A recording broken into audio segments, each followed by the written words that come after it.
Hello दोस्तों, जय श्री राम। और आज है गणेश चतुर्थी और सभी जगह आज गणेश जी पधारे होंगे और हमारे यहाँ भी आ रखे हैं, तो मैं भी दिखाती हूँ आप लोगों को। और उससे पहले यहाँ पे हुई थी कलश यात्रा, तो वो भी मैं दिखाती हूँ आपको। और यहाँ पे गली में साथ ही हो रहा है शिव पुराण, तो उसकी भी कुछ झलकियाँ दिखाऊँगी आपको। तो चलते हैं, पहले देखिए कलश यात्रा।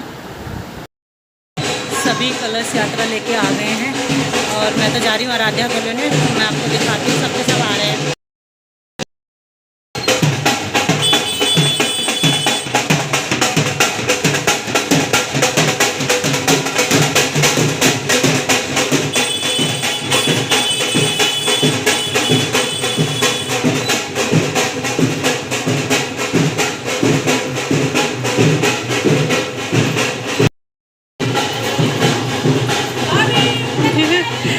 हेलो,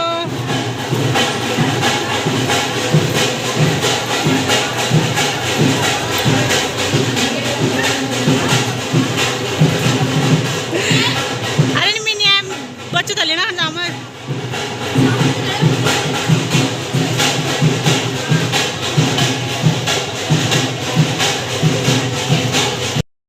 आराध्या आराध्या मत्था टेकने गई है। हाथ जोड़ो। और जितनी भी महिलाएं कलर्स लाई थी ना, तो वो सब कलर्स यहाँ पे रखे हुए हैं अभी।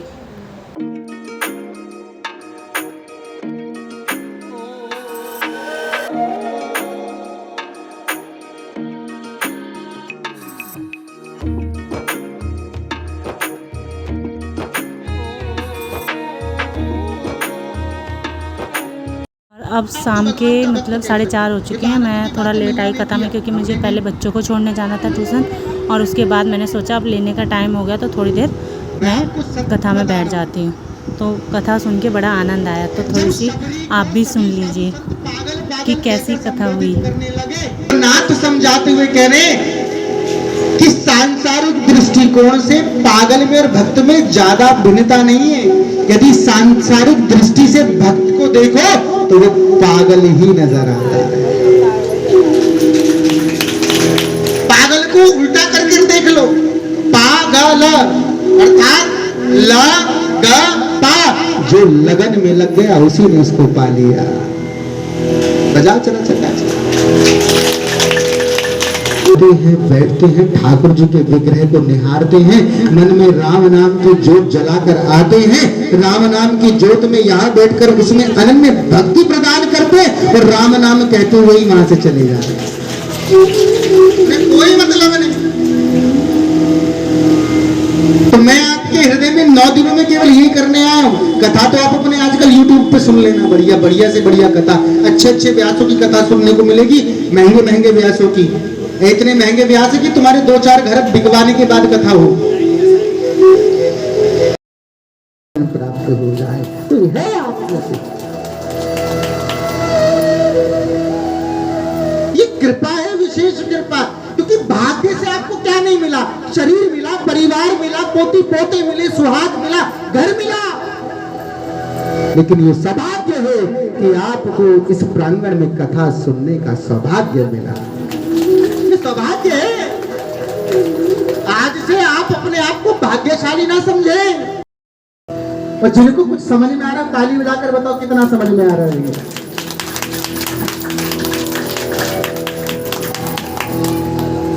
तो 88,000 ऋषियों ने सहस्त्र वर्षों में, तब उन्होंने कथा का अवलोकन पूछा तो मैंने आपको लिंगाष्टकम सुनाया।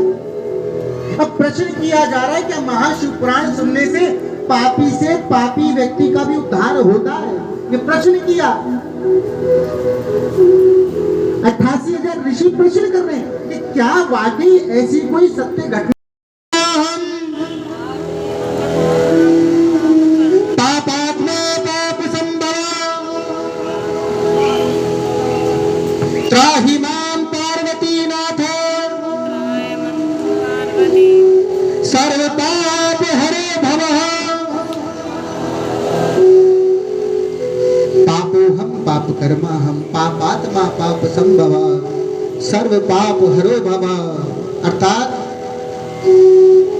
पापों हम पाप में बैठा हूँ, बढ़िया चकाचक कहीं नौकरी करते, ट्यूशन पढ़ाऊंगा तो 1.5-2 लाख रुपए महीना कमाऊंगा। मैं यहाँ पैसे कमाने नहीं आया, मैं यहाँ तो अपनी माँ का प्रेम पाने आया हूँ। राधे, उठा लो कहीं, उठ जाए।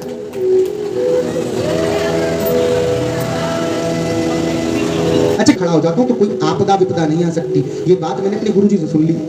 उसी तरह से मैं अपनी कथाओं में सब माओ के चेहरे पर मुस्कान लाता हूँ, क्या पता मेरे ठाकुर जी यहीं आकर बस जाए। बोले राधा रमण लाल की जय। अब दूसरा कथा में खाली हाथ नहीं आना, घर में जितना सोना चांदी रखा है सब लाना। अच्छा, ऐसा नहीं बोलना था, तुमने तो यही स्क्रिप्ट में लिख कर दिया। अच्छा, ऐसा नहीं, गलत लिखा हुआ है। अर्थात खाली हाथ नहीं आना है। खाली हाथ का मतलब है कुछ ना कुछ भोग प्रसादी लेकर आनी। किसी पर कुछ नहीं बनता तो कहीं से तुलसी दल तोड़ कर ले आए और उसे सभी भोगों के साथ, जो आप केला संतरा अमरूद जो भी आप ला रहे हैं उसके साथ रखें। जब वो यहाँ पहुंच जाएगा तो केला अमरूद संतरा रहेगा, जब वो ठाकुर जी के सामने पहुंच जाएगा तो वो क्या रहेगा, प्रसाद रहेगा। और जब ठाकुर जी उसको पालेंगे और हमें प्राप्त होगा तो वो महाप्रसाद हो जाएगा। तो प्रसाद का मतलब क्या होता है?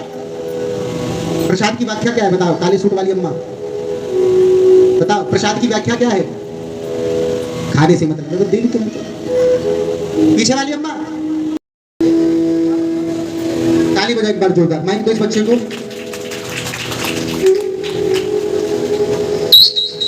बताइए सभी को कि प्रसाद का मतलब क्या होता है, और प्यार से समझाना। प्रसाद का अर्थ है प्रभु के साक्षात दर्शन। ताली बजाओ। प्रा से प्रभु, सा से साक्षात और का से दर्शन। प्रभु के साक्षात दर्शन ही प्रसाद कहलाता है। बजाने तो चकाचक बजा। प्रभु के साक्षात दर्शनों को ही प्रसाद कहा जाता है। एक बार कोई मेरे जैसा पापी था, एक ब्राह्मण से लज गया। क्या ढंग मचा के रखा हुआ है, 56 प्रकार के भोग बनाते, दुनिया भर का अन्न व्यर्थ करते हो और एक मूर्ति के सामने रख देते हो और कहते हैं कि तुम्हारे ठाकुर जी भोग लगा रहे। क्या पाखंड मचा के रखा हुआ तुम ब्राह्मणों ने। पंडित कोई मेरे जैसे समझदार था, पढ़ा लिखा।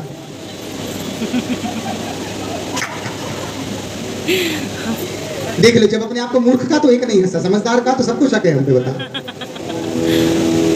तो ध्यान से सुनिए, वैज्ञानिक तौर पर प्रमाणित किया उसने। भवरा देखा है किसी ने? भवरा कैसा होता है? फिर तुम्हारे जैसा काला देखो। हम जो कारे हैं थे, हम तो सामने हैं। क्यों भैया? भवरा देखा आपने? भवरा, भवरा जब एक फूल पर बैठता है, उसके पराग को चयन करता है, तो भवरे के बैठने से पहले जितना फूल में वजन होता है ना। चलिए जी दोस्तों, अब इस वीडियो को इतना ही रखेंगे और फिर मिलेंगे एक नए दिन के साथ, नए अध्याय के साथ, और आप लोगों को भी दिखाएंगे। और आज की कथा कैसी लगी, आज का ब्लॉग कैसा लगा ज़रूर बताना।